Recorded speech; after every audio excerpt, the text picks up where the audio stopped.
Welcome to the Legit Lady podcast, where we feature women who are nailing it in life.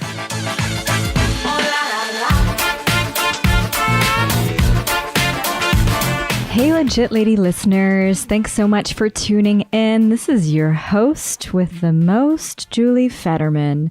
And welcome to the podcast where we feature impressive women to inspire the world. Woohoo! I'm really excited for this week's episode. And before we jump in to introduce our wonderful guest, a couple of quick things I want to call out. Big thank you to everyone who's been writing reviews lately on iTunes, on Stitcher, on Facebook, on everywhere, and subscribing. This really helps us continue to do what we do best. So thank you so much for that. So in true form, I'm going to head over to iTunes this week and read out one of our latest reviews. So this one's from Stephen Amoa, and he says, amazing podcast. The value I get is hearing from diverse perspectives of women of various races who have different career occupations.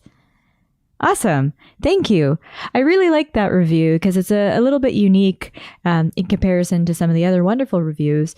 And it actually explicitly calls out the diversity that we try really hard to represent in this podcast. So the whole point of this podcast is to provide voice and provide a great platform that's meaningful from people and for people of various backgrounds, race, gender, sexuality, occupations, etc.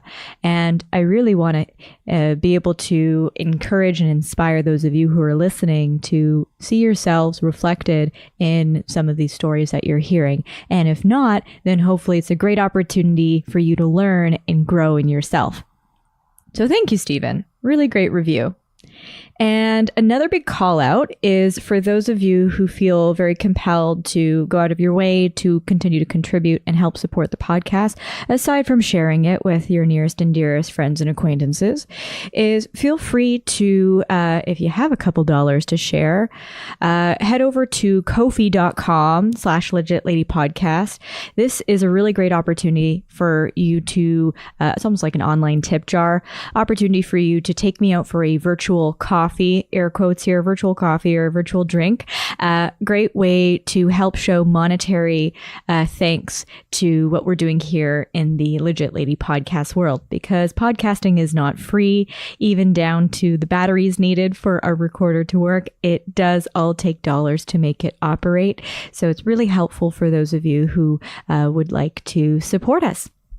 And last thing here is, if you have any feedback on the podcast, or maybe you have a legit lady in your life who you think would be a fantastic guest for us, maybe it's someone who does something that's really unique to anything that we've even talked about or released, then please send us a note at legitladypodcast@gmail.com.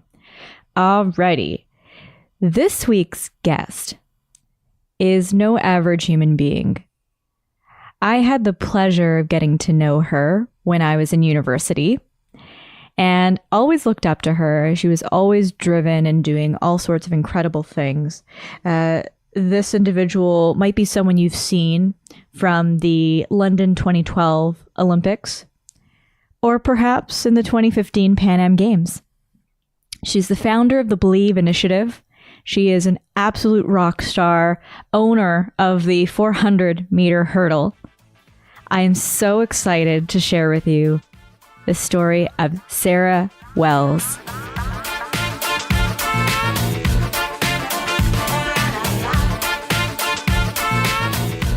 Sarah, thank you so much for being here. It has been forever since I've seen you. Yeah. Oh my gosh. Last time we chatted was at least maybe 5 or 6 years ago too. Yeah, certainly. You've been all over the place, moving and shaking, and I'm so happy to have you here on the Legit Lady podcast. So today we're going to get to know you through 10 main questions and lots of follow-up in between. Are you ready? Let's do it. Awesome. So to kick things off, let's dive in with question number 1, which is, what advice would you give to your teenage self? So I would certainly say the importance of not letting my circumstances define my outcome.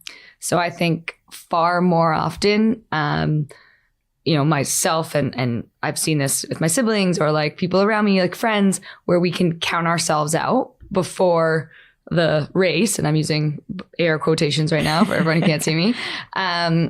We count ourselves out of the race before it's ever even over. And I know for myself, I've made certain choices thinking like, oh my gosh, like I'm now put in the worst situation, which means this, which means that, which means this. And so you start telling yourself a story that's like not even close to being true, but you come up with the ending before you have all of the answers, before you've tried necessarily everything. And so I think really not letting my circumstances define the outcome. Yeah, I find myself slipping into that from time to time, and you just spiral out doing that, which totally sucks. So can you give me an example of when you were a teenager and that helped make or break or totally redefine how you approached a certain thing that you did? Yeah. So in sport, which is a large number of my examples will come from that, obviously. I was at a practice and I was so this is actually from university, but I had been having like a tough week. My exam schedule was really terrible. I was like exhausted and just kind of like had the perfect storm for potentially having a bad workout. And I got to that practice and I had kind of just like decided before it even started that I wasn't going to make it through. And so I start the first interval and my coach had given me times that we were supposed to hit. And in the first like 2-3 intervals, I'm actually running faster than I was supposed to. And I end up like by the time I get to like one of the hardest reps, halfway through, kind of just convincing myself that I shouldn't be able to make it through. And so while everything else in that workout had told me like my energy levels are fine, I'm perfectly good to be able to probably battle through this workout, I had decided that like, no, this is a really heavy week. I should be exhausted. I'm probably not going to be able to hit the time. And so I felt myself, halfway through just kind of give up and not try to like, in the toughest part of the workout, it's always going to be hard. It's always going to feel challenging. And instead of fighting through that and probably hitting the time, I instead just kind of like decided I shouldn't or that I wouldn't be able to and felt myself gave up and physically slow down and only to miss the time and then recover quick enough to know that like I had more in me. It was like a self-fulfilling prophecy. Certainly. You just talked yourself out of it. Yeah, no, exactly. And, that happens on microcosms as well, not as necessarily like entire big workout, but like, I don't know, silly stuff like, oh, I'm not going to make it there on time, so I shouldn't go meet up with that friend. And it's like, well, if you're going to be 15 minutes late, it's probably not that big of a deal. You don't need to count yourself out of like an encounter of having potentially like a really engaging conversation or learning something new about that person or whatever it may be. So, yeah. So funny. That's the exact example that popped into my head when you said that. I was like, oh, I'm not going to make the subway on time. I'm just literally like, typical Torontonian. Just blame the TTC for everything. And around high school, that's when you started getting into running and all of that stuff, correct? Can you tell us a little bit about that journey of what got you into that and what inspired you to really decide to do this full time? Yeah. So people ask me like, how did you know you're going to become an Olympian? When did you know you'd become an Olympian? And I didn't know that. Like I really didn't. I had tried out. I got to high school and was like, okay, I'm gonna be a sporty girl. Like I'm into that. Like I can be that person. Sporty Spice. Good. Yeah, okay. Exactly. Yeah, very much Spice Girls inspired me. So I picked my character, I stuck to it. Yes. And tried out for the basketball team, volleyball team, badminton team, soccer team, every team, and got cut from every single one of those teams. Oh. And so eventually just kind of thought like, okay, this is a sign I must be the least athletic human on the planet. And then like was tired of trying out for teams, but had a teacher who happened to also be the varsity hurdles coach at University of Toronto. And he was a teacher at my high school. And so he sees me in gym class and he's like, you need to do track and field. And I'm like, man, have you tried running? Like, it's terrible. Like, I have no interest in that. It's like the punishment of every other sport. I'm good. And he's like, no, I think you have what it takes. And so I went out for the team. They don't make cuts. So I made that team, luckily. And I found hurdles. And hurdles to me made running super fun. Like it was no longer like gun goes off. Now all you can think about is how long you have left till the finish line. But instead you're kind of thinking about your rhythm and like which leg and how do you get over it faster and how do you not screw it up and don't hit it. And so there's so much to think about that isn't just the pain of running that it made it really fun for me. And I started training with that coach. And within 8 months, we made the world youth team. And I went to Marrakesh, Morocco and competed for Canada for the very first time. Whoa, in 8 months? Yeah.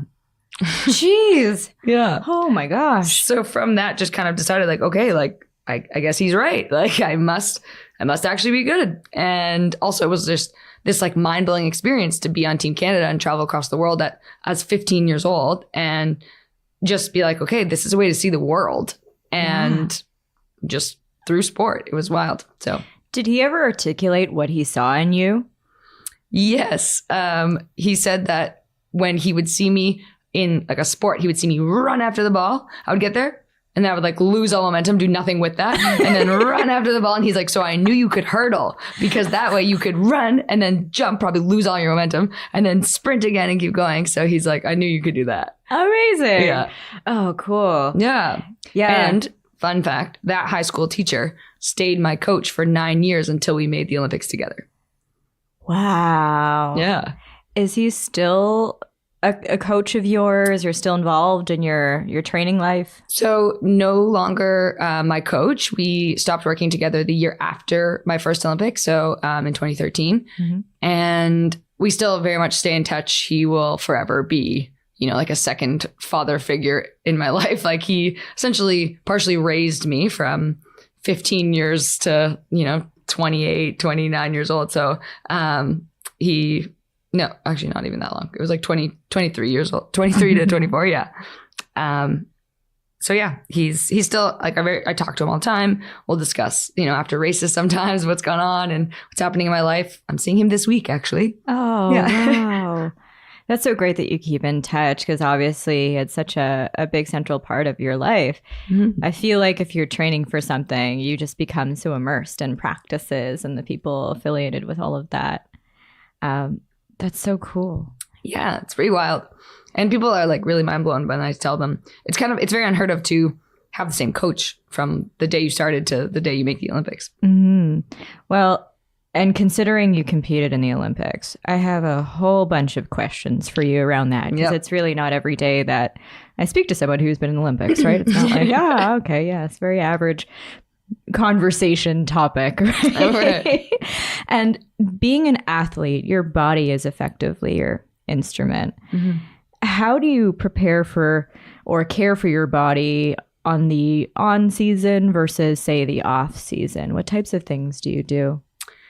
Yeah, so there's probably, I would say, I'm going to give it 4 layers of on season, off season, because there's the true off season where you actually take 1 month completely off. You don't think about running. You don't even exercise. You eat whatever you want. You do all that junk. What month is that? That's the month of September. Oh, okay, nice. And so in September, you come back and you are a blob because you haven't done anything for your body that's good for it in the last 4 weeks. Mm-hmm. And that's intentional because you need a break from living such a structured and rigid life. But so that month you have the time of your life.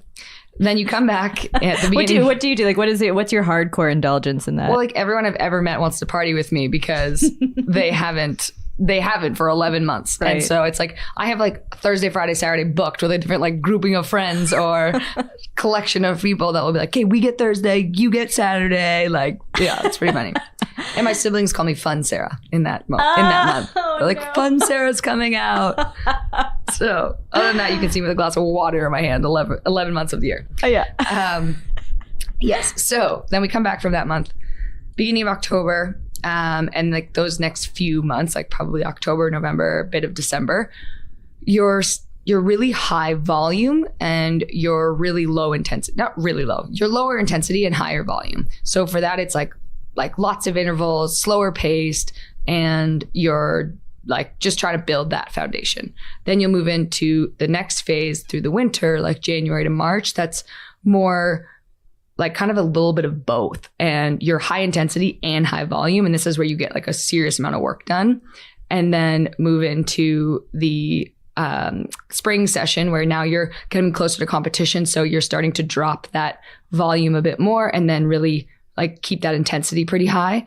And then come the competition season, you're potentially just racing where it's one race. The volume is almost potentially just one rep. But it's the highest intensity you run till you absolutely die. Like you might be sick at the end of the race. And so through those phases, the way I take care of my body is obviously very different because when it is really high volume, then you can handle a bit more like calorically dense food and be a bit more lenient. You're not as close to competition. You can afford those life choices that aren't as great. Pizza for days. Yeah. But come that competition season where it's like one rep and done and it's super high intensity and 0.05 matters, well, then every minute choice you make matters. And so you're sleeping really well in those moments. You are really trying to cut out refined sugar. You are ensuring that you're getting your recovery. You're eating, 15 minutes after you complete your workout to ensure you get all that fuel back inside. Like you just simply can't afford to have any mini screw ups in that moment. And that's why after that peak of like such high intensity everything and all of those life choices, that true off season month comes at such a timely time because you're like, okay, now I'm ready to just be reckless. Yeah, absolutely. All the pumpkin pie. Yeah, right? Exactly. Like all the treats, brownies, cupcakes, count me in. That sounds awesome. And do you work with a nutritionist or are you now just responsible for your own intake and balance of all that food?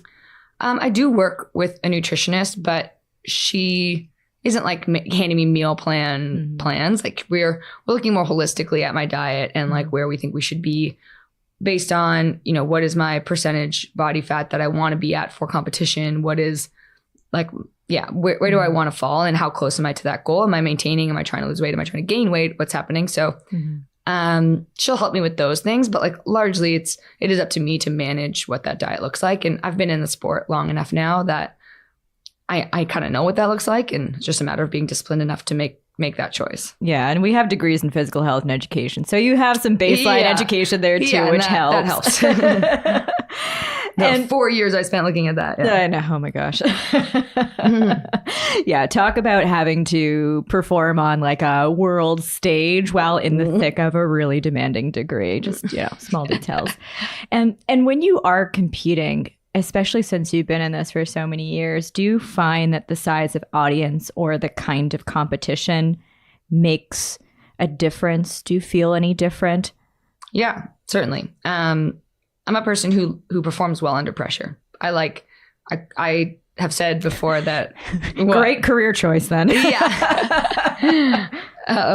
I really believe that pressure is a privilege. Like you only get pressure when you have something to prove, when you have something that is, you've shown people that you have something. And so when I am in front of a bigger crowd and I'm expected to win, like, am I scared? Yes, absolutely. But am I like honored to be in that position? Like, hell yeah. Like that's pretty damn cool that you're in a position that it's possible. And so I think sometimes if there isn't a crowd, if it is kind of a small, like local meet, luckily my sport is demanding enough that you feel a little bit of pressure because you have to run till you potentially make yourself sick. And so it is. Sounds like fun. Yeah, I know. It's definitely a love-hate relationship.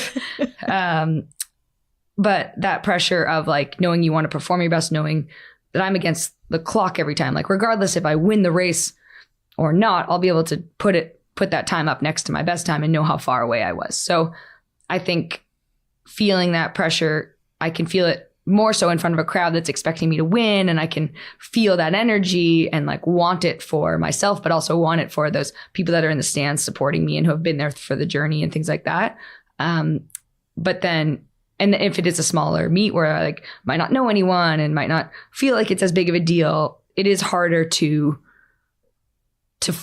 pull from that energy and like get yourself up or like feel as engaged or as motivated to like leave it all out there. Mm-hmm. Have you ever felt that pressure take your brain to a negative space at any point? Yeah. Yes, certainly. With that, so the year before the Olympics of 2012 and 2011, I sat out with an injury and I had a stress fracture in my femur, and originally it was supposed to be 3 months. And I was like heartbroken at that fact because I had never touched Olympic standard before, yet I had been training for the Olympics. And I had been telling everyone, I'm going to make these games. This is my dream. Like, this is what I've been training for. And now I'm told I have to sit down the year before the Olympics for 3 months.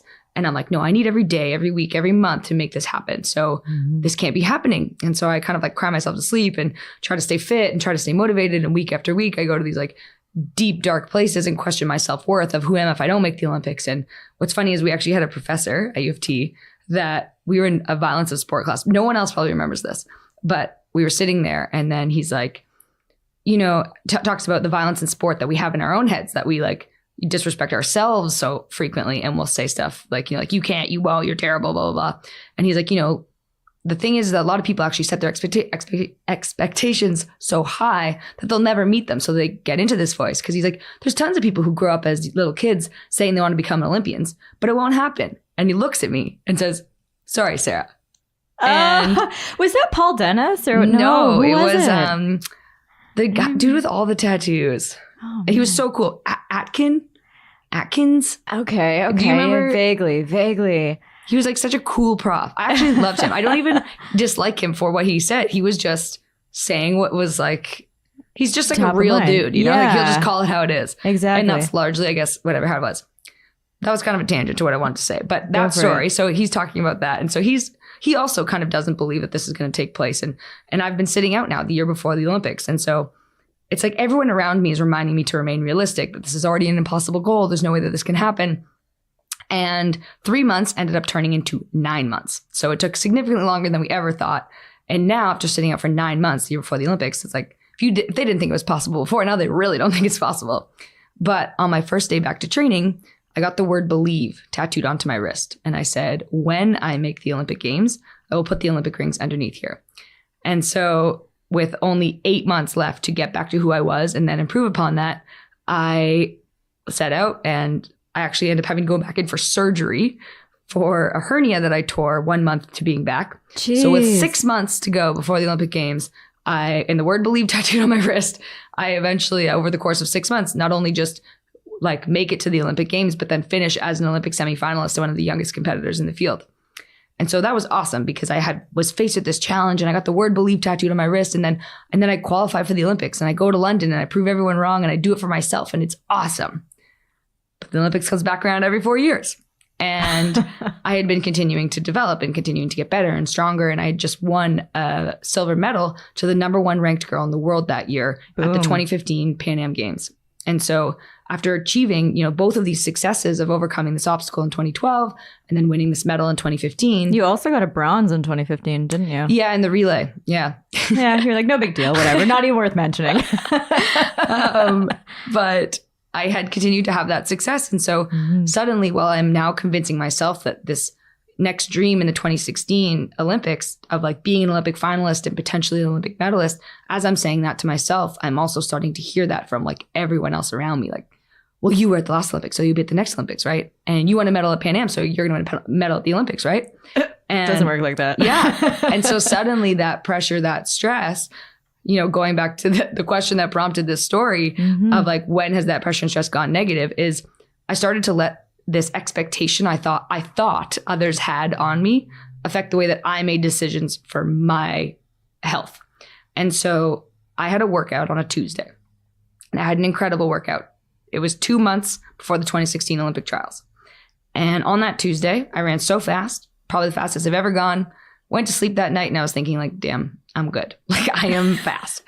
And the next Wednesday I woke up and I had really, really tight hamstrings, which makes perfect sense because I had just gone the fastest I had ever gone the day before. And so I was like, should I work out today? But I looked at the workout schedule and I had another really big workout planned. And in my brain, I started to think, well, if I don't do this workout, then I'm not doing everything I can. If I'm not doing everything I can, I'm not going to make it to the Olympics. If I don't make the Olympics, I'm not going to win a medal. If I don't win a medal, I'm going to let everyone down. Ooh, spiral. And so I choose to work out anyways. And at the workout, about halfway through, my coach, he's like, you know, Sarah, you look a bit tired today. Like, let's just stop here. There's no point in keep going. Like, let's just shut it down. And again, that mindset of like, oh my God, everyone's expecting me to do this. I was like, no, I can't stop. So I trick him into saying like, no, let's play a game. This will be really fun. And I'm like, let's run the next interval. And if I run the next interval slower, I'll stop. But if I run the next interval the same or better, you have to let me keep going. And so he's like, okay, like, who asked for more running? Go ahead. And so I start running, and I'm like pouring everything into this interval because I have to run the same or better in order to keep going. And about 30 meters before the finish line, if you can imagine what it feels like to have like a Ziploc bag full of air, so tightly sealed, placed in the back of your leg, and then have someone just stomp on it. That's what it felt like when I face planted to the floor, ripped an inch tear in my hamstring. Oh. And 2 months before the 2016 Olympic trials, I was faced with like the biggest hurdle in my career. No pun intended. Yeah. And so I realized that night that in 2012, I truthfully think no one thought I could make the Olympic Games. And no one, I think, really believed it. But I believed in myself so strongly. And so all my choices came out of what was best for me. What was my intention with this goal? How many times was I going to get back up for me, for this goal? And now in 2016, it was like that driving force, that self-belief. It wasn't coming from within me. It was coming because I felt like I had to, because I needed to prove others wrong, because I needed to show everyone that I could, like, because I felt this pressure and stress. And then that's what started to make, like, kind of be the driving force of my decisions. And so I really think how I let that pressure and that stress take me to a side of now, like, this demise, essentially. Because I eventually later went on and got my hamstring back to about 90% and then tried to race at Olympic trials and got fourth and only top 3 make the Olympics. And so I ended up missing qualifying in 2016 by half a second. So close. Oh my goodness. Yeah. And so how do you take yourself out of that mindset and come back, be resilient, and do it for those intrinsic reasons? So for me, it largely came back into like just really reflecting on like, why am I doing it? And what do I love about the sport? What do I want this goal for? And I think, so often in many of like the motivational speaking engagements that I do, I talk about the importance of always getting back up and how you have to be willing to overcome any obstacle in your way in order to go after what you want. And you are not going to be able to do that if you're doing it for other people. It's going to be so hard because when you feel defeated, when you feel deflated, the last thing you want to do is get back up. But you can, if it's your desire for you is so strong that it will like pull you up off the floor. But I would say more often than not, if your driving force is going to be extrinsic, if it's coming from other people, you're not going to be able to overcome any obstacle in your way in order to go after what you want. That's a really great reminder, especially as we grow up into functional or semi-functional adults. There's so much that we do out of a state of expectation based on others, whether it's our family or our partners or our job or our work. We are very good at telling ourselves stories of why we should be doing the things that we're doing, even if they're not making us happy. And so it keeps us from doing the things that really make us happy. So I think that's a great way to be able to self-reflect and just think about why we do the things that we do. Thank you for sharing that. So I want to move back to the questions, the official 10 questions. I feel like I could be talking to you all day. And question 2 is, what's your proudest accomplishment? I'm sure you've had one or two, but just to talk about one. Yeah. So in this moment, it would be easy to say sport for sure.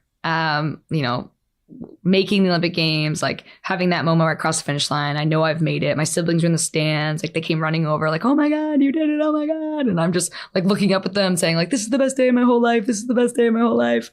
And it's like that moment was surreal. And I am definitely proud of it. But I think the thing I'm the most proud of now is through those 2 stories that I just mentioned about like getting back up and believing in myself and making the 2012 Olympic Games, but then getting back up, believing in myself and missing qualifying by half a second at the 2016 Olympic Games. That story I've now used to create a program that I've called the Believe Initiative. And the Believe Initiative has gone across the country in 4 provinces. We've spoke to over 30,000 students at this point. And we talk about the importance of being resilient and the power of believing in yourself. And what's crazy is that these 30,000 students, like when I first started this, under 2 years ago, I was just kind of using my story almost as a healing mechanism for me after 2016. And also because I wanted to help be that person for other people that could kind of help spark that self-belief. Because I wouldn't have found track and field. I wouldn't have had the vehicle that I had to learn so many lessons, to meet so many people, go to so many places without the sport of track and field. And I wouldn't have started track and field unless that coach way back in high school believed in me first. And without him, I wouldn't be here. So this program was to kind of use my story to be that figure for as many students as possible. And like I said, now 30,000 students, I have like emails or, social media direct messages where students will say like, you changed my life. And they'll report back like, months later about like something that's gone on since they have engaged with Believe Initiative programming and what that's done for their self-confidence or, this accomplishment that they had weighing the window or this like standing up to a friend or a parent or whatever. And I think I'm just most proud of the fact that like my story can inspire these students and what I've been able to help like these 30,000 people with. And so it's pretty wild. And I never thought at the beginning that it would cause this much impact, but it has. And I'm very proud and I'm like honored to have the platform I have to be able to engage with these young people. That sounds so inspirational. And tell us a little bit about how this initiative manifests. So it sounds like you're doing public speaking. Are there other engagements or workshops or things like that are part of this? Mm-hmm. Yeah, great question. So the Believe Initiative consists of in-school events. So there are like motivational speeches and events like that. We also have mentorship where we help students kind of get linked up with a mentor to help talk through maybe something that they have a passion for. And we provide an opportunity for students to cultivate their own Believe Passion project. So if a school is involved with the Complete program, they get a keynote at their school for all of their intermediate students. Then they come back together with multiple schools who have had the keynote and come all together for a summit event. And the summit event is this big workshop day where they engage in stuff where they define what's a vision that they have, what's a purpose that they have, what's an impact they might want to make in the world. And by the end of that summit, they all choose a Believe Passion project, which is where they use something that they're interested in, whatever it may be, and then believe in themselves strongly enough to then use that passion to make an impact either in their own lives or in others. And then over the course of the next 8 to 10 weeks, they build out those passion projects in their classrooms.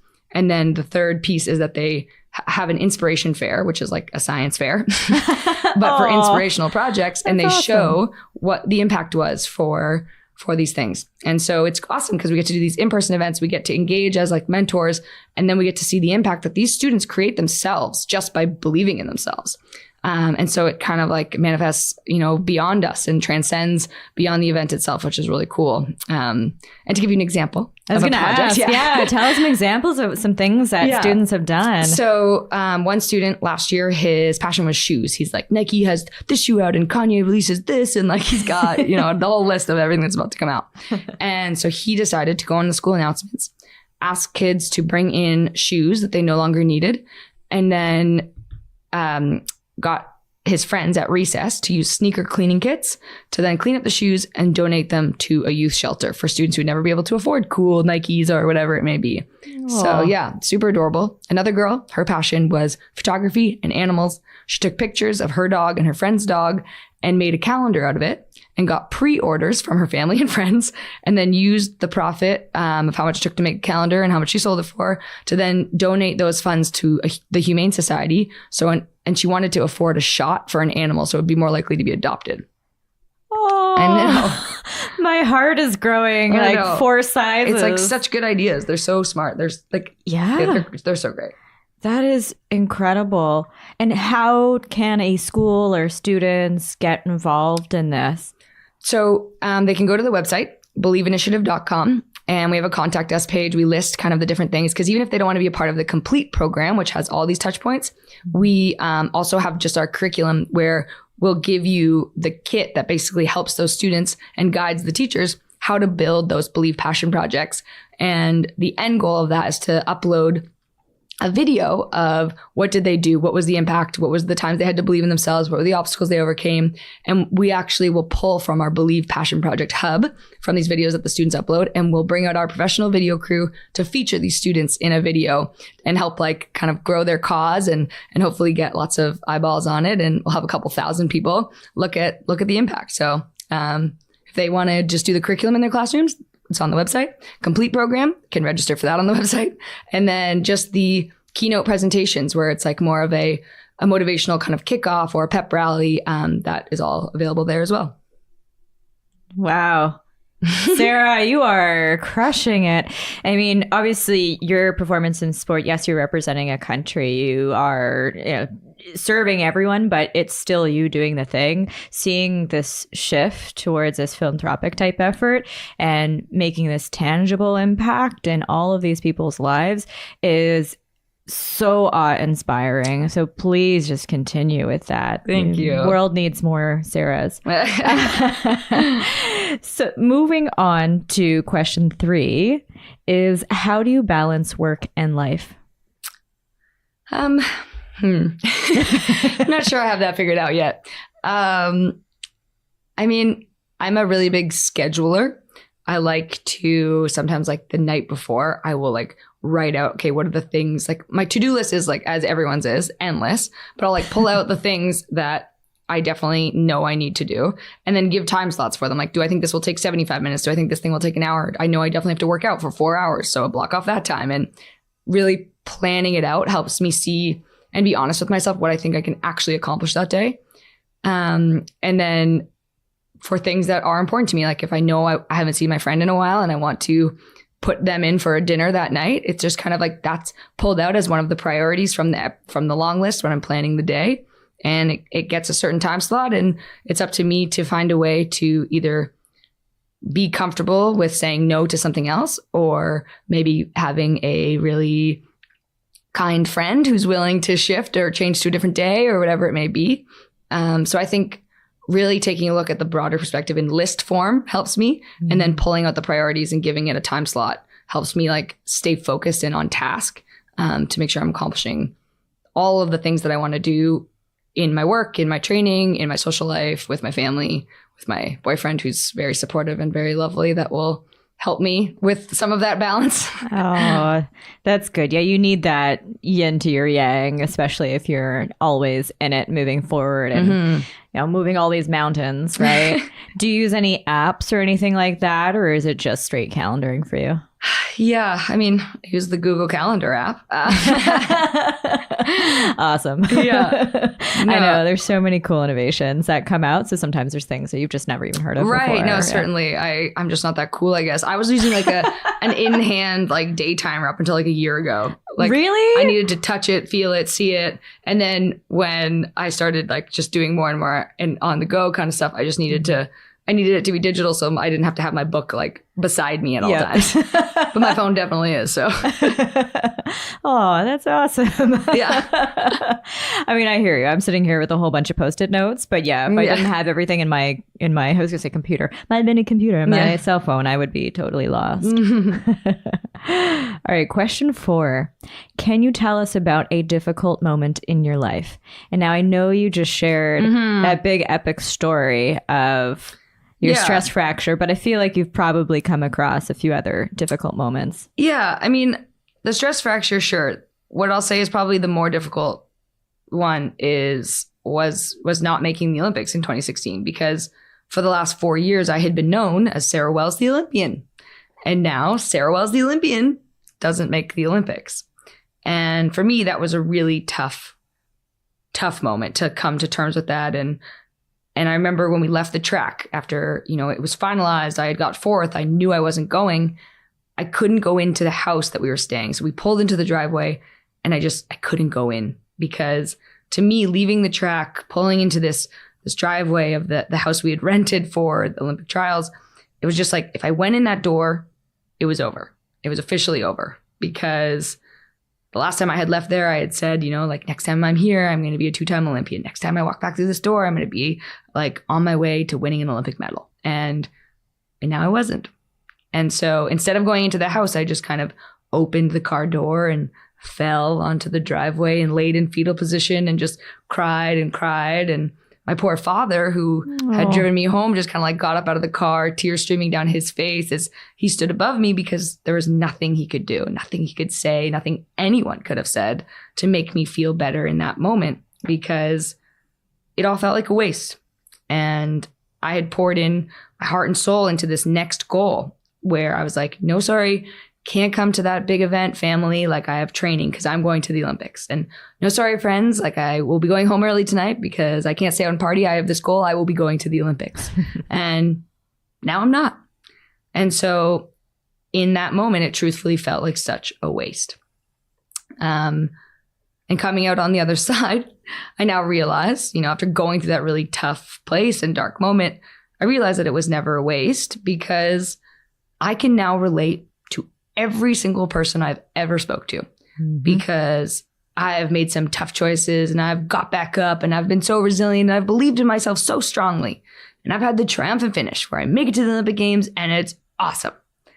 But then I've made some tough choices and I've got back up. I've been so resilient. I've believed in myself so strongly and it just didn't work out. And as much as in that moment when I laid on the driveway, I was so scared my friends weren't going to like me anymore, that no one was going to listen to what I had to say, that the world was about to be flipped upside down, nothing really changed. And so I can now empathize with no matter who I'm speaking to and share in that kind of moment or feeling of, the choice of getting back up, the choice to believe in yourself so strongly and really be able to empathize on how they feel with, did they get their desired outcome or did they not? And what does that feel like? And what do I remember that feeling like? And how did I pull myself out of there? So I can be a better source of inspiration. I can be a better mentor or coach or friend, whatever it may be, because that's what I want to do now. I want to use that story to help impact others. And I want to use it to help motivate different people or help other people get out of their dark place. And so I think without that obstacle, without that tough moment of laying on the driveway, physically shaking and crying, then I wouldn't have been able to guide people the way I hope to. Mm-hmm. Yeah, that really resonates, especially for people who have that quote unquote achiever type personality that, I would say I have too. I used to have such a fear of failure. I used to, do really well just in general. If I put my all into something, I knew it would land, it would resonate. I'd get a decent mark because I knew I was doing the right things. Yeah. And it wasn't until I would say young adulthood that things just went sideways in a few different ways. It didn't matter how much I threw at it. It just didn't pan out. And now I see failure as such a gift. And that is truly the opportunity that challenges you to look at things differently, to approach things differently, and reflect on how you approach those difficult times. Yeah. How you act and how you get out of those difficult times are the things that really help define your character. So certainly. Like you said, as high achievers, I think it's so often once you achieve a certain level of success, you assume that's the new baseline. Yeah. This is where I should be now for always. But it's well. Wouldn't that be great? Yeah, exactly. And success isn't linear and it's always up and down. And it's more coming to be comfortable with the idea of the fact that there will be down days, that there's no reason for me to have worked out that day when my hamstrings were tight, when everything was going great. Why did I feel that pressure to continue to work out? And I think it came from that fear of failure, of letting everyone down. And so instead, we need to kind of understand that, just because we've achieved a certain level of success doesn't mean we need to stay there forever and for always. There can be down days. There can be bad days. There can be mistakes and bad choices and whatever. Yeah, I love that. Success not being linear. It's a really good way to articulate it. Yeah. And it's on those down days or when those mistakes happen that inspires the most creativity. I love that. Cool. All right. So moving on to question 5 is who or what inspires you the most? I would say my siblings. I love my siblings so much. They're the best. I'm sure everyone thinks that about their siblings, but I think mine are. Family shout out. Yeah, exactly. My eldest sister, Athena, she's 8 years older than I am. And there's a 10-year span between my youngest sibling, myself, then there's another sister, and then my eldest sister, Athena. So there's 4 of us, 10-year span. And not often is an elder sibling, 10 years older than the youngest sibling, really close with that sibling. But my sister, Athena, when she was 18, she finished high school and she went down to Nicaragua where she did 8 months there. And she kind of worked in a community and really saw the importance of family and saw the idea around how much it helped everyone flourish as long as you worked together and you stayed together close as a family. And so when she came home from that trip, she kind of instilled that into us where she was kind of like, nope, we're family. We need each other. This is how this works. And so I'm 10 years old. My sister, who's 18, wants to hang out with me. And I'm like floored. Like, I think this is incredible. Aww. And my younger brother, who's 8, was even more so. And so the 4 of us would plan siblings days where just the 4 of us would hang out no matter what, like without my parents. And Athena was really the reason that we did this. And because she treated my sister Stephanie that way and Stephanie treated me that way, I just assumed that's how I treat my younger brother. And then it was just like became this thing where people were so weirded out by my relationship with my siblings that we were so close and we were so supportive and we were so like, we never really fought and we never really were, we were just, I don't know. I feel so lucky and so inspired by my siblings to like be that type of person that like I want to be someone that people can count on. And that's the way I absolutely feel about my siblings. What a great tone to set, Athena. Yeah, right. I mean, I feel like that doesn't happen all the time. I mean, I hear so many friends and things like that who have dismal at best relationships with their siblings. Yeah. It's just almost like a trope. Like, oh, they just are bickering with each other. They just cat and mouse and, it doesn't happen. And how often did you have sibling day? So they would be at least like every other month when we were younger. As we got older and people were away, then less so. Now we probably just FaceTime every week as our siblings hang out. Yeah. So the other day, like a few days ago, I was on like the new group FaceTime. Right. It's the best. That's group so FaceTime. Cool. Yeah. Boom. Because my siblings are all over the place. One's in Sydney, Australia. One's in the Arctic. One lives in Pittsburgh. I know. Crazy. That's hardcore. It must be hard for time zones. Yeah, certainly. There's like a slot of day when everyone's awake. Oh, man. Oh, this interview is so heartwarming. I just feel so happy now. I'm like, I just feel so cozy. Like I have a sweater around my heart. It's so sweet. So wholesome. Yes. And speaking of wholesome, I was actually curious because I know you're a sponsored athlete. And generally speaking, how do athletes receive sponsorships? And maybe this is a totally ignorant question, but do athletes get approached by companies that say, hello, we like you, you're doing really great things and we want to give you stuff or money or whatever? Or is it the other way around? Do athletes apply to certain organizations? Yeah. So I think there's a misconception around the idea that both the public and athletes have that, you do well. And then sponsorships come to you and flood in and you're supposed to be awesome and they need you kind of thing. They don't just throw free shoes at you. Yeah, that's like what people definitely think happens. But I competed at the Olympics in 2012 and then I almost retired from sport in 2013 because I had no funding and I had no sponsorship and I had nothing to help me continue doing this sport. And the Canadian government gives you some funding, but it's like below the poverty line. Like you cannot live off that shit. Sorry. No, that's fine. That's fine. This is I'm used to like youth PG rated. Yeah. We're good. But, so you don't make enough to make a living or survive and afford to train and compete all over the world. Is that federal or provincial? Yeah, because it's like the Canadian sport governing body that would provide you your funding. Got it. And like in some sports, it's like worse than others. And so like, track and field's not even the worst case scenario. So I can't, there's probably some athletes that they're like, yeah, sure, but you're getting this much. I'm only getting that much. So, there's a spectrum, but still it's below the poverty line and it only gets worse from there. You just have some frowning shot put person in the corner being like shaking their fist at you. Yeah, exactly. So, it's not ideal. And if you're doing really well, if you're a medalist, sure, you might have some sponsors knocking on your door. But largely, if you are mid-pack, you are maybe an Olympic semifinalist, you're maybe top 15, top 20 in the world.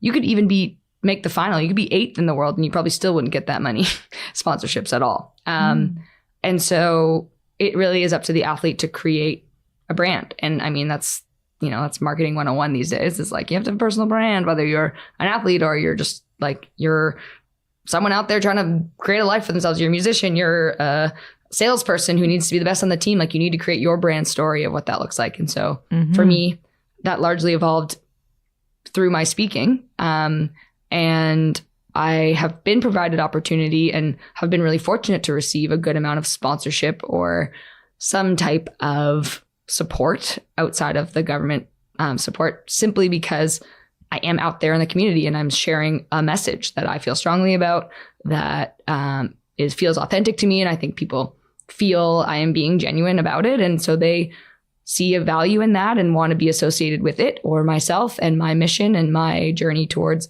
excellence, whether that's Sarah Wells, the Olympian, or Sarah Wells as part of the Believe Initiative. And so, through doing that, I have received some support and I'm grateful for them. And I'll provide some shout outs to them, like Royal Bank of Canada. They're amazing. They sponsor both me as an athlete as well as the Believe Initiative. I was with Nike for a while and then signed with Puma. I'm currently with no one for a shoe contract, but no shoes. Potentially working on that. Yeah.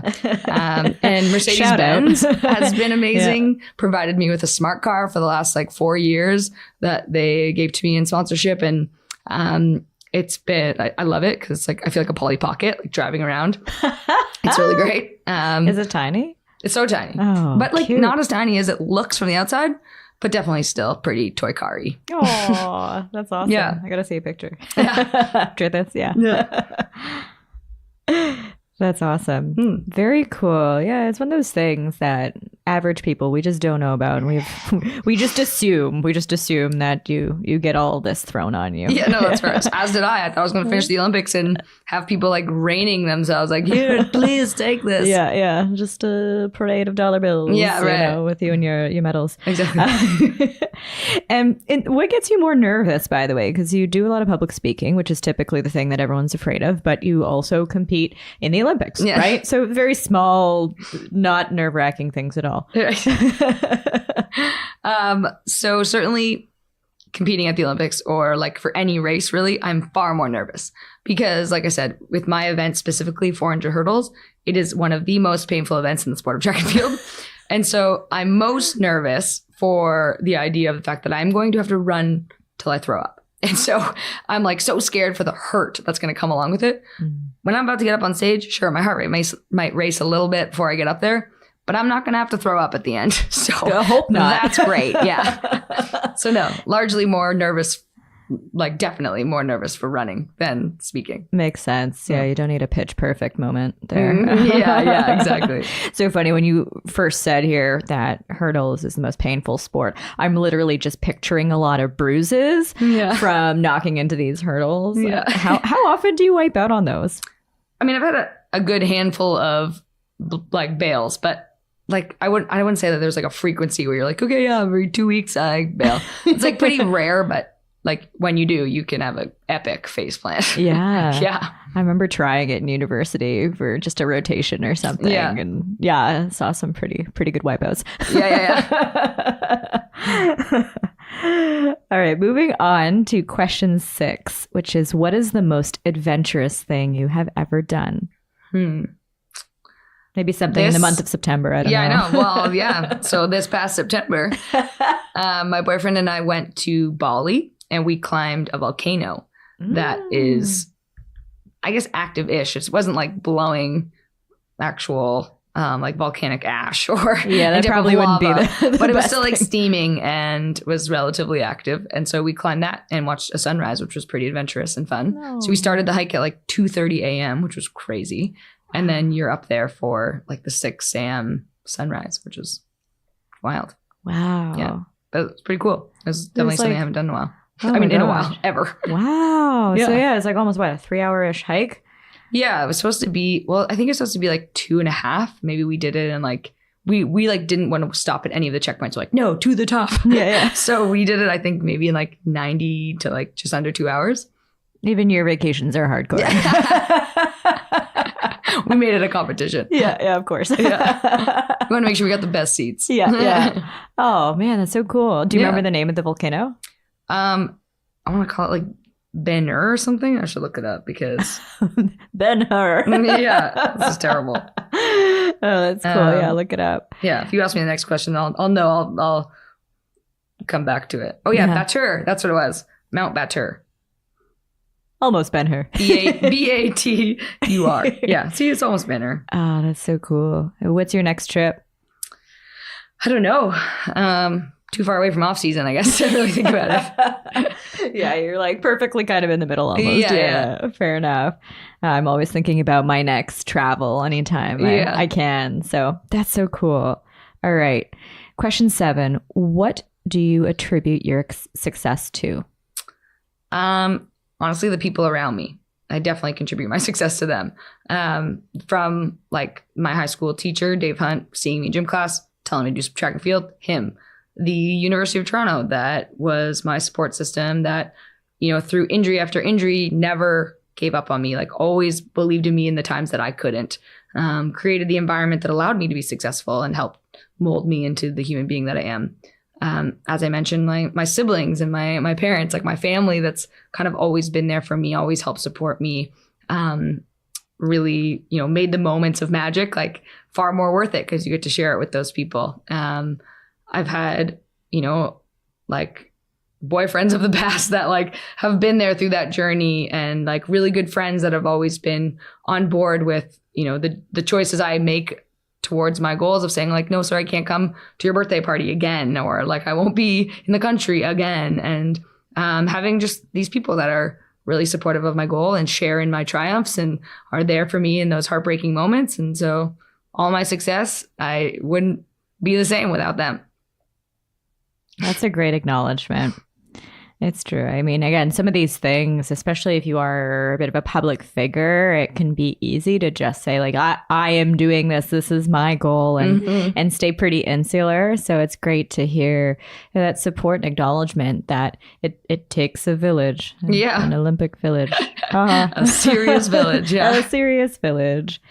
With that village, is there anything surprising that happens behind the scenes in elite sport? Anything that you've seen or whatever? You don't need to call out any names, but I'm just... Yeah, that's fine. I don't know. I think something people enjoy hearing is like what the Olympic Village was like. Yeah, I've heard things. Yeah, I know. So everyone read that article before the Olympics happened. I was like, how many condoms did they order? What does this mean? And so like I read that heading into the village and was like, oh my God, what am I going to witness? Like what's going to happen? And it was nothing what I thought based off that article. Like, I mean, you're in a enclosed community of just like some really great bodies. So that's definitely a thing. But you kind of just like sit in the cafeteria and like watch people walk by and just kind of think like, what sport do they do? Like, what do you think? And it's just like this. It's like great people watching. Yeah, exactly. By no means was it this like wild party. I don't know.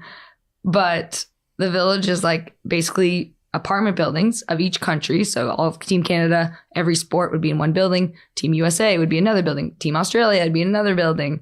Like Jamaica would be in over here. And so you're kind of all in this big community. You share the same cafeteria. You share the same like weird fun playground things. Did any of the buildings have like a reputation like that's the party building or that's like the quiet one thing? I don't know. You know what? Maybe I'm just not cool enough to know, but yeah, I personally didn't know that. But there's just like food everywhere you could imagine, like little stations set up outside your door that they'd have like crackers and cheese, and you'd have like toast and a bunch of spreads and like different like pop machines where you just basically scan your Olympic card. And instead of putting any money in, you just like click the button and it would dispense whatever you wanted. And just like endless things. So the village is like just pretty cool because you just kind of like walk around this like enclosed community of just like crazy wild names. Like I met Kobe Bryant, not in the village, but just outside the village in between this like tunnel that they had all the athletes walk through. So we didn't have to get like mauled by people asking for autographs and stuff like that. So when we would walk from like kind of like one venue to the next, we would walk in this like secret tunnel, and I walked next to Kobe Bryant and I was like, holy shit. What was he doing there? Well, because we were on our way, I had raced that night. I had done the semifinal, and Usain Bolt's 100-meter final was that night as well. And so as I was walking through the tunnel after my race, Kobe Bryant's walking through there because he had just went to go see Bolt's race as well. You're like, oh, yeah. Sup, Kobe? Hey there, yeah. Hey, hi. That's so cool. And have you ever felt a difference in treatment being a woman in elite sports versus your male counterparts, either in the way you've been coached or the way people have reported on you? Honestly, I've been really fortunate that I've been very well respected, and I've never had. Yeah, I've been really lucky to have a very positive experience. And I think the sport of track and field is already kind of a sport that doesn't get a lot of glamour to begin with. So it's not like the male athletes are getting like all of this limelight. The men's 100 meter obviously is the premier event. And certainly that contrast between the men's 100 meter and the women's 100 meter is pretty substantial. And I think they might have a different answer for you than I do. But if I compare like direct comparison, men's 400 meter hurdles to women's 400 meter hurdles, we're both getting pretty like nothing. So I've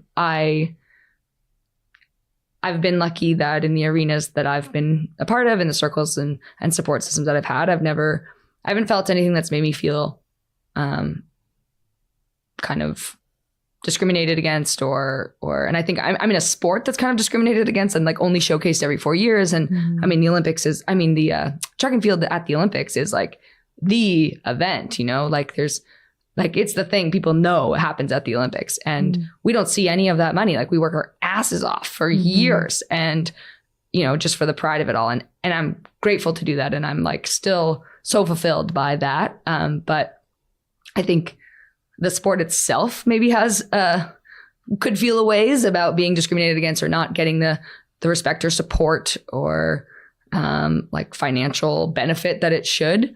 But I don't think that there's a clear line I could draw between men's 400 hurdles, women's 400 meter hurdles. That's good to hear. I know even when we were in school, we were talking a lot about sports in the media and how female or women competing in sports were described as being graceful and elegant and those types of adjectives. And guys were, had more like male dominating ones, like so strong and fierce and all of that. Fair enough. Yeah. I guess there is some of that. Like certainly there'll be a comment more so on the look of a female athlete that I've noticed in my event, or maybe someone said something to me like, there's an event of me behind my blocks, like staring down the track, like getting ready to perform, so intense. And they're like, wow, you're so beautiful. It's like, oh yeah. So the last thing I was thinking about while I was there. But I guess like, I don't know, I've never let that bother me that much. And maybe just because I've been so focused on like what I need to do to get to my goal, that it's just something I haven't taken enough time to reflect on or see about how much that, or the frequency that happens. Right. But for the most part, yeah, I feel pretty fortunate to be in my position. Yeah, that's a good thing, especially that it hasn't been something that has been so noticeable that it's affected you. Yeah. I was just curious from an observational perspective. I mean, I doubt you have so many people going up to male athletes saying, wow, you're so beautiful. Yeah. I mean, you never know. I'm sure there's plenty. Yeah. But, it's a thing. I mean, you are a babe, but. Thank you. Showed up here in my toque feeling really fly. No, you're good. You're just repping Canada. It's good. It's good. Literally, you're wearing your Toronto versus everybody sweater. You are patriotic today. You're good. Okay, let's move on to question 8, which is, what item or items could you never live without? Sugar. Really? Oh my God, I'm such a treats person. Really? My boyfriend and I tried to do 2 weeks without eating a treat. Like we weren't going to be like crazy where if sugar was added to something, we were going to like not eat it, but we weren't going to have like any outright don't eat dessert kind of thing. I failed twice. I had to restart twice. Yeah, that would be me. I'm really bad at that. Yeah, no, I love sugar and treats. And maybe it has to do with how much I run as well, that my body just like craves it and wants it for like the extra calories. But I don't think so, because when I'm not running in that month off, I'm still like a psychopath for treats. So yeah, I don't think I could live without sugar. Yeah, I wish I could say that as my excuse. I just run so much. I just need to have more treats. Yeah. What's your favorite treat? Oh, like icing. So like cupcakes. Wow. Yeah, like if I could just dip my finger in a bowl of icing, I could just do that. Like that would be fine. I know it's terrible, and I don't just eat icing that much. Like I definitely did a few weeks ago. But, yeah. But no, I like cupcakes or like chocolate chip cookies. Oh, I love chocolate chip cookies. Yeah. Oh man, you're making me hungry. Yeah. All right, treats done. Yeah. Great. And question 9 is there anything you'd like to promote? So I know you've given a few shout outs, but here's a good area if you just want to aggregate whatever you like, any social media, any websites, anything you want to throw out there. Yeah, for like more following along, I all my social media handles are at Sarah Wells 400mh, which stands for 400 meter hurdles. So yeah, at Sarah Wells, Sarah with an H, SARAH, Wells, WELLS, 400mh. And so you can follow me along there. We release like motivational videos every single week about different topics, all part of the Believe Initiative video series about like ambition or making mistakes or discipline. And I really enjoy what the posts we get to make there. And then the website, thebelieveinitiative.com, like all of our content and programming is on there. And if people have an interest to have it in any way, whether it's like with their team and their coach, or if they're a teacher in their classroom, or I even also do 20 corporate gigs a year usually at this point, where I use my keynote and help inspire offices to understand the importance of being resilient and the power of believing in themselves. That's so great. Oh, that's awesome. And this is so lame of me, but I've seen your social media for a while, and only till recently did I realize it was 400 meter hurdles. I was like, 400 miles per hour. Oh, hilarious. Just in my brain, you know, when your brain just automatically reads something and interprets it, I was like, oh, this is totally not correct. That's and I feel so funny. dumb. Anyways. No, you shouldn't. That's actually good. I'm going to start telling people it's that now. You're like, yep, 400 miles per hour. Yeah. Try to beat me. Are you working on any new projects or anything exciting on the horizon? Largely with the Believe Initiative. So we're running programming. Also, we're doing a pilot project with the Rotman MBA students. Ooh. And so we're doing something with 10 MBA students and 10 graduate students at U of T. And so that will be a really cool form of programming where it takes like our learnings that we've had with middle schools and high schools and how we can tweak that and help it impact students at the post-collegiate level that are really going through similar things, where we all struggle with that self-doubt and that anxiety, and it can be crippling at times, especially at times of transition when we're growing up. And I remember, I still don't think I have like my life really sorted out of like, what am I doing? Oh my God, imposter syndrome. Like I shouldn't be here. Everything's terrible. Mm-hmm. So how we can kind of help create some type of support for athletes going through transition, through students going through transition. And so that's a really fun project. That sounds amazing. And you just mentioned all sorts of themes that we've heard a lot on this podcast already. Mm-hmm. I mean, it's such a normal, it's ironic how normal it is for us to feel like we shouldn't be doing the things we do, or we shouldn't be experiencing or enjoying the success that we have worked so hard for. Yeah. So those are great resources, and excited to hear that's continuing to spread broadly. Thanks. I have a couple last questions before we move on to question 10. I'm curious about your pre-competition routine. Like, what is your thing that you do before you hit the stage or before you hit the track? Mm-hmm. So before every single race, I eat a peanut butter and banana sandwich. It has been my race ritual forever. Like I don't even know when it started, but yeah, I eat a peanut butter and banana sandwich. I know it sits well in my stomach. I eat it 2 hours before.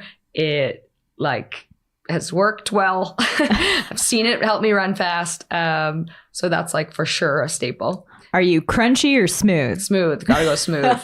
Don't want the extra digestion time waiting, holding me back. Is it a grape jelly or another jelly? No jelly. Oh, sorry. No, it's peanut butter banana. Banana. No, sorry. Yeah, okay. Yeah. I don't know why I heard. That's fine. You went for the classic. It's no, good. I know. I went. Yeah. I just in my brain, I'm just picturing classic. Yeah. No. So that's like every single time. Nice. I don't necessarily do that for every single speech. It feels less necessary. You're like, great, now I'm just bloated. Yeah, exactly. But yeah, peanut butter banana sandwich every time. Awesome. And then do you listen to anything? Do you do anything in particular physically aside from that? Mm-hmm. So I have a bit of a superstition to listen to the exact same first 3 songs of my warm-up, which are all about believing. So The first one is Yolanda Adams. Every single race since 2007 till now, my first race I listen to when I start my warm-up is Yolanda Adams' Believe. And it's from the Honey soundtrack from the movie Honey. Super lame. If anyone goes and looks it up, they're going to be like, oh, wow. But every single race since 2007, I've listened to that song. It's the first thing I run to in my warm-up. So that's the first one. And then I go with Chris Allen, who sings No Boundaries, another great one. And in 2010, entering the circuit was the Believe song by Nikki Yanofsky, who sang the Believe for our 2010 Olympics for Canada when Vancouver held them. And so those songs, like every single time, I have to listen to them before every race. Wow. I know, I'm a bit of a weirdo. No, that's great. They've done a lot of research, though, to show that, if you have something, a trigger that puts you into the right type of headspace, that your mental toughness is higher. It's increased, yeah. Right? Yeah. It literally just, it gets the everything stimulus, going. Yeah. That's so cool. Who knows? Maybe we'll add a fourth song to the rotation. Should have come down. There's some stuff that will mix in and out, but just be like, hey, Beyonce, it would be great if you made a song called Believe or something like that with the main motif. It would be very convenient. Justin Bieber's got one, but it didn't make the list. Yeah. Sorry, dude. Yeah. Do love Justin Bieber though. Yeah.